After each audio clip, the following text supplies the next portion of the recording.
এখন বাজে বেলা 2:30। সূর্যটা মাথার ওপরে লাল লাল চোখ করে তাকিয়ে আছে। রাস্তাটা রোদে খাঁ খাঁ করছে। রাস্তার পাশে একটা হোটেলে কিছু খেয়ে নিয়ে আবার আমাদের যাত্রাটা শুরু করলাম। সকালের জার্নিটা শুরু করেছিলাম বিশালাক্ষী মায়ের দর্শন দিয়ে। তারপরে ওখান থেকে রণজিৎ রায়ের দিঘি গিয়েছিলাম। ওখানে বেশ কিছুটা সময় কাটিয়ে চলে গেলাম রাজা রামমোহন রায়ের জন্মভিটে রাধানগর গ্রামে। সেখান থেকে রাজা রামমোহন রায়ের পর্যটন কেন্দ্র ঘুরে এখন আমরা চলেছি আরেকটি নতুন গন্তব্যের উদ্দেশ্যে। আজকের মতন এটাই আমাদের শেষ গন্তব্য। আমার এই সিরিজের এটাই অন্তিম পর্ব। এই সিরিজের আগের পর্বগুলি যেসব বন্ধুরা দেখোনি তারা চাইলে দেখে নিতে পারো। আমি আজকে দাঁড়িয়ে আছি রাসবিহারী বসুর জন্মভিটায়। রাসবিহারী বসু যিনি কিনা আমাদের আজাদ হিন্দ ফৌজের প্রতিষ্ঠাতা ছিলেন। ভিডিও দেখতে দেখতে ফোনের স্ক্রিনে যে ছবিটি হঠাৎ করে ভেসে উঠল তিনি হচ্ছেন সারা বিশ্ব কাঁপানো রাসবিহারী বসু।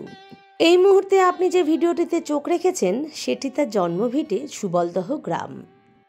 সময়টা ছিল 1886 সাল 25শে মে। রাসবিহারী বসু পূর্ব বর্ধমান জেলার সুবলদহ গ্রামে জন্মগ্রহণ করেছিলেন। সাংঘাতিক গরম এবং প্রখর রৌদ্রের মধ্যে আমাদের ভিডিও করতে দেখে এই গ্রামেরই একজন আমাদেরই সুবিধার্থের কথা ভেবে অতি আগ্রহ নিয়ে এগিয়ে আসেন আমাদের কাছে। শুনে নেব তার মুখ থেকে কিছু কথা। আমাকে এখানে সবাই ভোলাদা বলে চেনে, কিন্তু আমার আসল নাম সবাই জানে না। আপনি এই গ্রামের মানুষ তো? আমি এইখানেই বড় হয়েছি। এই বাড়িতে উনি জন্মেছিলেন, এই বাড়িতে আমি জন্মেছিলাম। মাত্র 4 বছর বয়সে মা ভুবনেশ্বরী দেবীকে হারালেন রাসবিহারী বসু। তারপর বাবা বিনোদ বিহারীর সঙ্গে তিনি সুবলদহ ছেড়ে চলে যান চন্দননগরে। যদিও তার শৈশব ও কৈশোরের শুরুটা এখানেই কেটেছিল। আমরা এমন একজনকে পেয়ে গেছি যিনি কিনা মানে রাসবিহারী বসুর জন্মভিটা, মানে এখানে তো ওনার জন্ম হয়েছিল, ওনার বাড়ি তার পাশেই। এখানে জন্মেছিলেন, হ্যাঁ ঠিক আছে। এখানে প্রাথমিক বিদ্যালয় যেটা হয়েছে, হ্যাঁ প্রাথমিক যেটা বিদ্যালয় হয়েছে, এই বিদ্যালয়ে আগে পাঠশালা ছিল। পাঠশালায় উনি পড়াশোনা করেছেন। রাসবিহারী বসুর জন্মস্থান থেকে সামান্য কিছু দূরে অবস্থিত এই সেই প্রাথমিক বিদ্যালয় যেখানে কিনা রাসবিহারী বসু নিজে পড়াশোনা করেছেন। তার কৈশোরের কিছুটা সময় এখানে কাটিয়েছিলেন। তারপরে এখান থেকে উনি অবশ্য চলে যান, কিন্তু ছোটবেলায় এখানে পড়াশোনা করেছিলেন। তো তার নামানুসারেই এখন এই বিদ্যালয়টার নামকরণ করা হয়েছে। কোনো অংশই আর নেই না, কোনো অংশ নেই, ওনার জাতির মানে শুধুমাত্র ভিটেটুকুই পড়ে আছে। আর এই একটা বেদি কোনো রকম আর কি রয়েছে, বানানো হয়েছে, বোঝাই যাচ্ছে বেদিটা রিসেন্ট বানানো। পুরনো ওনার 5-6 বছর হয়ে গেছে, 5-6 বছর হয়েছে। আলিপুর বোমা মামলায় অভিযুক্ত হয়ে কলকাতা ছাড়েন রাসবিহারী বসু এবং তৎকালীন বড়লাট লর্ড হার্ডিঞ্জকে হত্যার ষড়যন্ত্র করেন। তারপর তিনি আর এক মহান বিপ্লবী যোদ্ধা যতীন দাস মুখোপাধ্যায়ের বন্ধু হয়ে ওঠেন, যিনি বাঘাযতীন নামে আমাদের কাছে পরিচিত। ব্রিটিশ বাহিনীর চোখে ফাঁকি দিয়ে 1915 খ্রিস্টাব্দে কলকাতার খিদিরপুর বন্দর থেকে জাপানি জাহাজ সানুকি মারুতে করে তিনি ভারতবর্ষ ত্যাগ করেন। ওনার প্রতিবেশী হিসাবে আপনারা কি চান যে ওনার নামে যদি কিছু একটা হয়, সরকার যদি একটু কিছু করে, তার জন্য তো আমরা তো কিছু অবশ্যই। সত্যি ভাবতে খুব অবাক লাগে যে এমন একজন মহান ব্যক্তি ছিলেন এই রাসবিহারী বসু, যাকে ছাড়া আমাদের এই দেশ কখনো স্বাধীন হতেই পারত না। অথচ তার জন্মভিটা সংরক্ষণের জন্য কারোর কোনো হেলদোল নেই। শুধুমাত্র তার স্মৃতিস্বরূপ একটি বেদি বানিয়ে রাখা হয়েছে তার জন্মভিটায়। পিএন ঠাকুর নামে ছদ্মনামটি রাসবিহারী বসু ব্যবহার করতেন। ভারতবর্ষ ত্যাগ করে তিনি জাপানে যাওয়ার সময় রবীন্দ্রনাথের এক আত্মীয় রাজা প্রিয়নাথ ঠাকুরের ছদ্মনামে পাসপোর্টটি সংগ্রহ করেছিলেন। তিনি যেমন ছদ্মবেশ ধারণে পটু ছিলেন, তেমনি মাতৃভাষার মতন সহজভাবে কথা বলার ক্ষেত্রে প্রায় 15টি ভাষায় দক্ষ ছিলেন। জাপানে গিয়ে তিনি তার বাকি জীবনটা জাপানেই কাটান এবং এক জাপানি মহিলা তোসিকোর সঙ্গে বিয়ে করেন। সশস্ত্র বিপ্লবী আন্দোলনের মধ্য দিয়ে স্বাধীনতার যে স্বপ্ন নেতাজি দেখিয়েছিলেন তার ভিতটা তৈরি করেছিলেন রাসবিহারী বসু। 1942 সালে রাসবিহারী বোস টোকিওতে আজাদ হিন্দ ফৌজ গঠন করেছিলেন। এই আজাদ হিন্দ ফৌজ গঠন করা হয়েছিল ব্রিটিশ শাসনের বিরুদ্ধে ভারতীয়দের লড়াইটিকে আরো বেশি তীব্র করে তোলার জন্য। এই সেনাবাহিনী ভারতে নয় জাপানে প্রতিষ্ঠিত হয়েছিল। চলুন একটু শরবত খাবেন। চলুন। রাসবিহারী বসুর জন্মভিটার পাশের বাড়ির এই ভদ্রলোকের সঙ্গে অনেকক্ষণ কথা বললাম। আমার বেশ ভালো লাগলো। আমার সবচেয়ে বেশি যেটা ভালো লাগলো সেটা হচ্ছে তার আগ্রহ, তার এই সব ব্যাপারে এই রাসবিহারী বসুর সম্বন্ধে কিছু বলার যে আগ্রহটা আমার বেশ মন ছুঁয়ে গেল। আমাদের কাছে অনুরোধ করলেন তার ঘরে এসে একটু শরবত খেয়ে যেতে। এই গরমে আমাদের শরবত পাওয়াটা চরম সৌভাগ্যের। তাই এতটুকু দেরি না করে সোজা ঢুকে পড়লাম তাদের ঘরে শরবত খাওয়ার লোভে।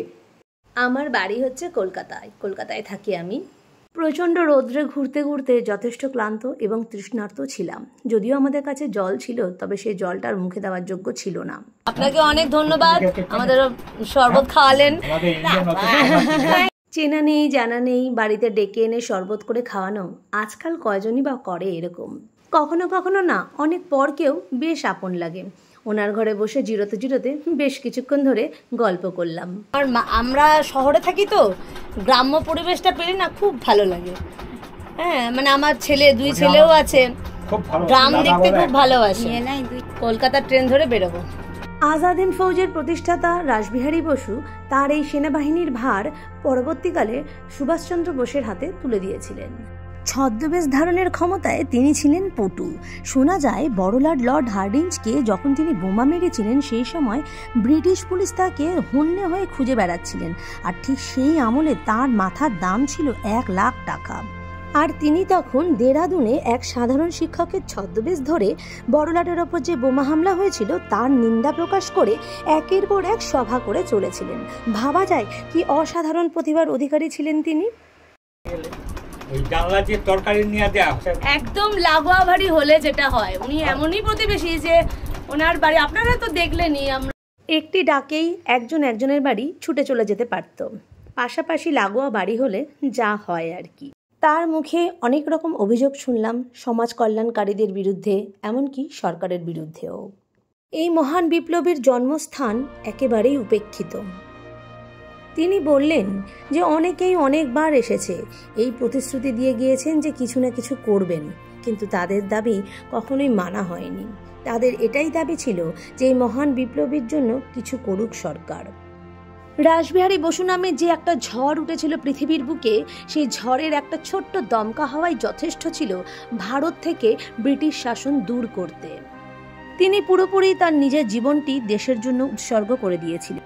কিন্তু দুঃখের বিষয় হলো এই যে এই সুবলদহ গ্রামটি যেখানে তিনি জন্মেছিলেন, এই গ্রামটি কতজন লোক চেনেন, কতজন লোকই বা জানেন। তার জন্মভিটে বলতে পড়ে রয়েছে শুধু এক টুকরো জমি। তবুও সরকার যদি তার নামানুসারে দৃষ্টান্তমূলক তেমন কিছু করেন, তাহলে নিশ্চয়ই এই সুবলদহ গ্রামটিও একদিন জ্বলজ্বল করে জ্বলে উঠবে ভারতের মানচিত্রে। স্বাধীনতা সংগ্রামের প্রধান নায়ক হয়েও সবসময় আড়ালেই থেকেছিলেন এই মহান বিপ্লবী নেতা। 1945 সালে 21শে জানুয়ারি তিনি মারা যান। তার কিছু উজ্জ্বল স্মৃতি এই সংগ্রহশালায় আগলে রেখেছেন এই গ্রামবাসীরা। আমি ভাবতেও পারিনি এই মহান বিপ্লবীর জন্মস্থানে এসে আমি এতটা হতাশ হব। যাই হোক, কি আর বলবো, বেশ খানিকটা হতাশ হয়েই আমি আজ ফিরে গেলাম। যা নেই তা তো নেই, তবু যেটুকু আছে, মানে এই জমিটুকুর ওপরেই সরকার যদি মনে করেন রাসবিহারী বসু স্মৃতির উদ্দেশ্যে কিছু দৃষ্টান্তমূলক পদক্ষেপ গ্রহণ করবেন, তাহলে খুবই ভালো হয়। ভিডিওটা শেষ করার আগে আজ আমি আমার বন্ধুদের কাছে কিছু বলতে চাই। একটা ভিডিও বানিয়ে সকলের কাছে সেটা উপস্থিত করতে আমাদের যথেষ্ট খাটনি করতে হয় এবং সময়ও যথেষ্ট বেশি লাগে। তাই অ্যাজ এ ভিডিও ক্রিয়েটর আমি এটুকু আশা করতেই পারি, ভিডিওটা যদি তোমাদের ভালো লেগে থাকে তাহলে লাইক একটা অবশ্যই করো, আর ভিডিওটা পুরোটা দেখবার জন্য অসংখ্য ধন্যবাদ। সবাই ভালো থেকো, সুস্থ থেকো, টাটা, বাবাই।